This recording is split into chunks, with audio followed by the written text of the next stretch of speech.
Wow, what a can of worms this Strat Tremolo is that I have opened up here. But this is my final opinion on everything, hopefully. Here's the deal. I've got almost identical same Strat that you see in the Woodstock. I mean, it's a Nash Strat, but it's the Woodstock white Strat, left-handed, that Jimi was using. And I'm going to go microscopic on these photos in a minute, but you know, I always say if it's good enough for Jimi, and he knew his guitars probably like his soul, he knew everything. If you look at these pictures,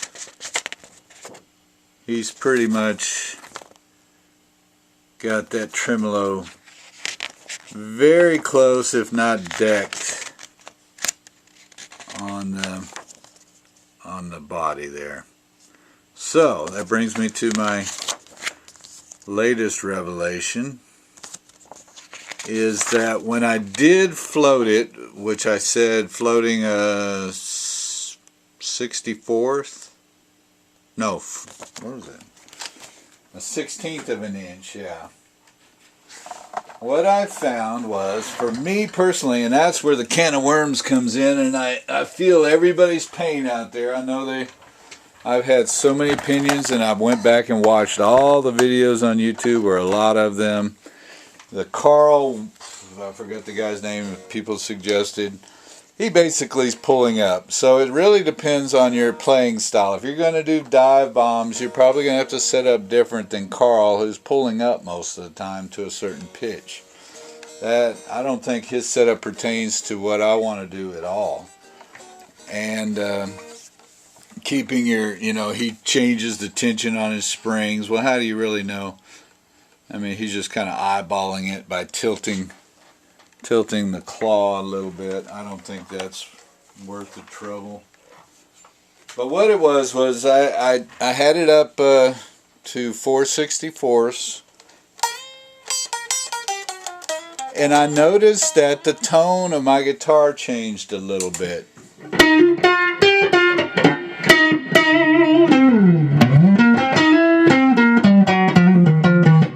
Actually, I've got it to where I like it now.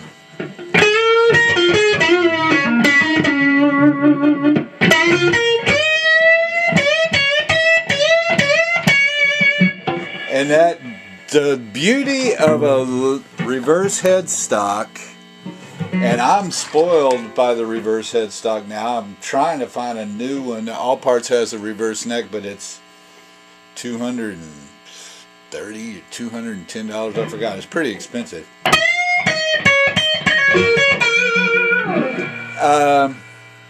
The tone changed, and the feel of the guitar became a little rubberier, if that makes sense. And that was one of the tremolo videos that I saw. It might have been that Blues. I forgot all their names, but Blues Alley, I think, was talking about why he decks his, and he brought up a point that I do agree with, is that you're fighting against the springs when you bend this. When you bend, you're also stretching the string, so it makes you have to bend a little farther to get to pitch. And that's the beauty of a reverse headstock, and why I'm spoiled, is these short strings right here make the plain strings bend really quickly. So you defeat the purpose, or defeat that, by floating it too much. So what I did is I went back and I tightened it up just a little bit. Now I am just barely off the deck, still floating a little bit. I can go up just a hair, but it's just maybe a 64th off of the deck. But the tone went back to the way I like it. It just sounds different to me.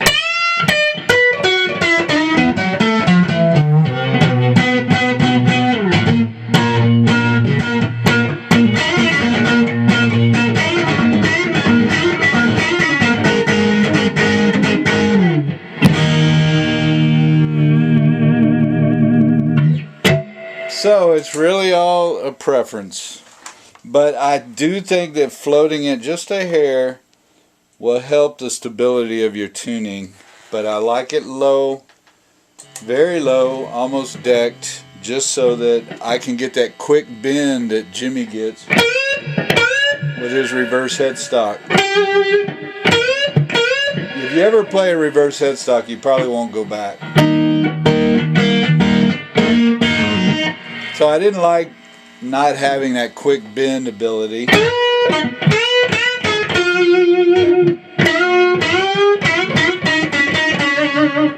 And that's it. The main thing I can suggest, because don't sit there and obsess over whamming it and whamming it and whanging it and whamming it and trying to get that thing to stay in tune. But that's not the way you're going to play on stage. You're not going to sit up there and do that all day long. Plus, I think after a while, you might even be creating some heat and just causing friction. And you're also wearing out the little bit of lube you've got on there. It doesn't last forever. It might last an hour or two.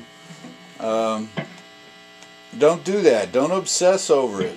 Please don't obsess over it. Believe me, I've done it. Just play.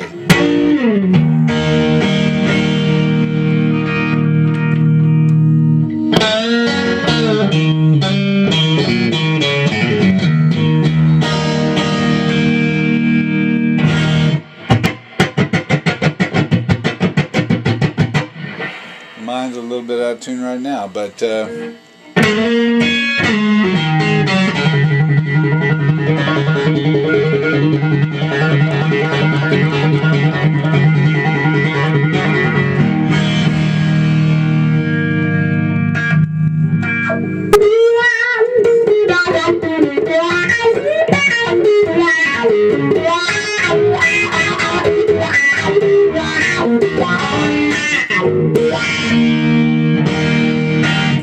I'm getting back to working on that solo for Somewhere. I'm going to tune back to D, and I am going to back off. I'm going to adjust these springs every time I tune to a different key, so it's just barely floating. But that's it. That's my final opinion. It's really your preference. Decking is okay if you're not going to use the whammy a lot. But I suggest that you probably have it a little bit. I might have it just a hair too tight. But as I said, I'm going to go microscopic right now and I'll show you Jimi's guitar. Okay, there's Jimi's hand. Looks like he's getting ready to whang on it. There's his tremolo. Looks pretty decked to me. The next picture.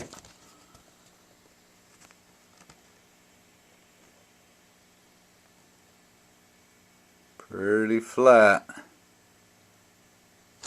I know he had trouble, but he didn't have trouble at Woodstock. This is Woodstock. That's where he played Star Spangled Banner. And he stayed in pretty good tune. What was that?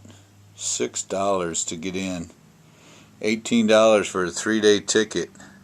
1969. Pretty cool.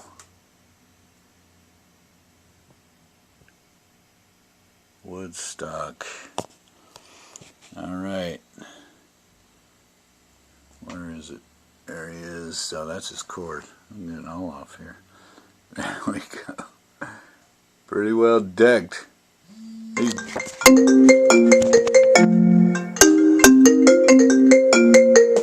Oh, wow. That was a good one. Forgot about that phone. Alright, where am I now? Oh, that's him playing with his teeth.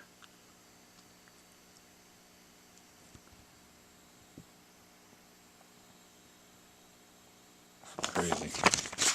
Alright, I'll show you another decked. There he is, man. He's focused, boy.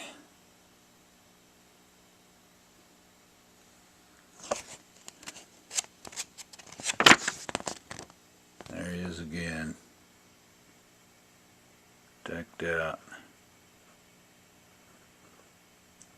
Alright, It's a matter of preference, but I do think floating just a hair is going to give you a little more tuning stability. So don't obsess over it.